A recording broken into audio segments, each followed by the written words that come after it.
మరి ఈరోజు రాష్ట్ర ప్రభుత్వం ఏదైతే ఈద్ ముబారక్ మరి రంజాన్ తోఫాలని మరి ఈరోజు మరి ఉమ్మడి మల్లాపూర్ డివిజన్లో మసీద్ని అబూబకర్ సిద్దికి మసీద్లో ఈరోజు రంజాన్ తోఫాలు మరి మైనార్టీ సోదరులకు అందరికీ కూడా ఇవ్వడం జరుగుతుంది.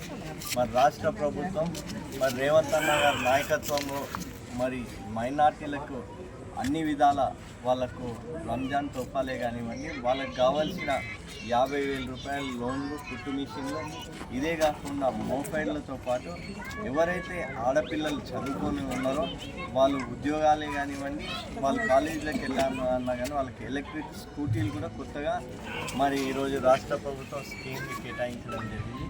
ఎందుకంటే కాంగ్రెస్ పార్టీ మైనార్టీ పార్టీ ముఖ్యంగా రేవంత్ రెడ్డి గారు మరి మైనార్టీ పక్షపాతి. ఎందుకంటే కాంగ్రెస్ పార్టీ ఒక సెక్యులర్ పార్టీ.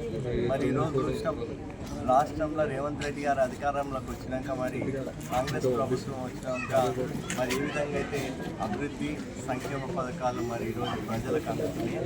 మరి అదేవిధంగా ఈరోజు ఉప్పల్ నియోజకవర్గంలో గత 10 సంవత్సరాల నుంచి లేని అభివృద్ధి ఈ 2 సంవత్సరాల కాలంలో పేద బడుగు బలహీన ప్రజలకు అందరికీ కూడా ఈరోజు కేటాయించడం జరుగుతుంది. ఏదైతే మరి కాంగ్రెస్ పార్టీ సంక్షేమ పథకాలు, అదేవిధంగా తొందరలోనే ఇంద్రమ్మ ఇండ్లు కూడా మరి తొందరలోనే, ఎందుకంటే చాలా 10 సంవత్సరాల నుంచి పేదోళ్ళకి ఎక్కడ కూడా మరి డబుల్ బెడ్రూమ్లో ఇస్తా అని గత ప్రభుత్వం మోసం చేసింది. కాబట్టి ఈరోజు రేవంత్ రెడ్డి గారి నాయకత్వంలో తొందరలోనే మరి ఇంద్రమ్మ ఇళ్ళు కూడా వస్తాయి. ఈ మసీద్ కమిటీ నాయకులకు ఒకటే తెలియజేస్తూ ఉన్నాను, ఎవరైతే అర్హులైన పేదలు మైనార్టీ మహిళలు ఉన్నారో వాళ్ళందరికీ కూడా తొందరలోనే ఇంద్రమ్మ ఇళ్ళు ఇప్పిద్దాం.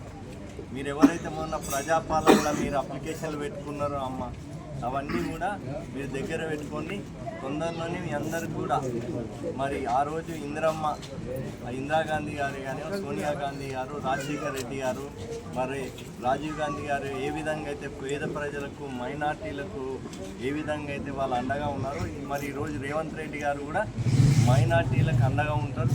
మరి కాంగ్రెస్ ప్రభుత్వం వచ్చింది, తప్పకుండా మీకు తొందరలోనే మీకు ఏవైతే కాంగ్రెస్ పార్టీ సంక్షేమ పథకాలు మైనార్టీలకు కేటాయించిందో అవన్నీ కూడా మీరు తప్పకుండా మా కాంగ్రెస్ పార్టీ నాయకులు ఉంటారు.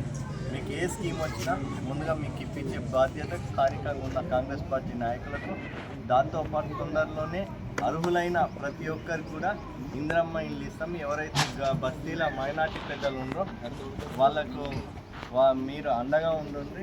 తొందరలోనే వాళ్ళకి కావాల్సిన ఏ సంక్షేమ పథకమైనా ఇప్పించే బాధ్యత మీద ఈ సందర్భంగా తెలియజేస్తూ మరి మీ అందరికి కూడా మరి రంజాన్ శుభాకాంక్షలని ముందుగానే తెలియజేస్తూ మరి ఈరోజు ఈ కార్యక్రమాన్ని ఏర్పాటు చేసిన మరి కాంగ్రెస్ పార్టీ నాయకులు మా మల్లాపూర్ డివిజన్ నాయకులందరికీ కూడా ధన్యవాదాలు తెలియజేస్తాం.